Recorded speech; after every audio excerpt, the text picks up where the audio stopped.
Hello, my brothers and sisters. Quick footnote to the Abiding in Jesus' Love by Following His Commands video.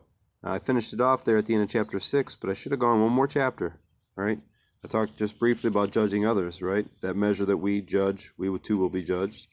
And then it continues on with some of the nuggets, and really Jesus finishes off the whole part about abiding in my love by following my commands. He says, ask and it will be given. Seek and you will find. Knock and the door will be opened. Talks about the types of gifts we give. If we as men and women can give good gifts, how much more of a good gift will our Father give us? The narrow and wide gate. Enter through the narrow gate, for wide is the gate and broad is the road that leads to destruction, and many enter through it, but small is the gate and narrow is the road that leads to life. Only a few find it. Only a few find it. We know this one, but how much have we meditated on it? Are we part of the few? Watch out for false prophets, right? But you can tell by the fruit they bear. Every good tree bears good fruit, but a bad tree bears bad fruit.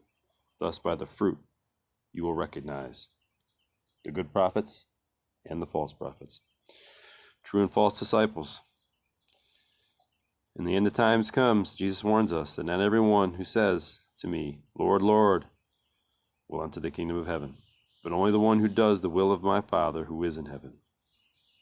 Many will say to me on that day, Lord, did we not prophesy in your name, and in your name drive out demons? In your name perform many miracles? But then I will tell them plainly, Jesus says, I never knew you. Away from me, you evildoers. Jesus wants that personal, one-on-one relationship. He wants that everyday relationship so that he can work in us and transform us into children of God. And then at the end, talks about the wise and the foolish builder. Everyone who hears these words of mine and puts them into practice is like a wise man who built his house on the rock. Jesus is our rock. Psalms 27 tells us, you are my salvation. In whom shall I fear? It says, then the rain came down, the streams rose, and the winds blew and beat against the house. Yet it did not fall, because it had its foundation on the rock. Jesus is the cornerstone. He is the rock. He is the unchanging. He was, and he will be forever.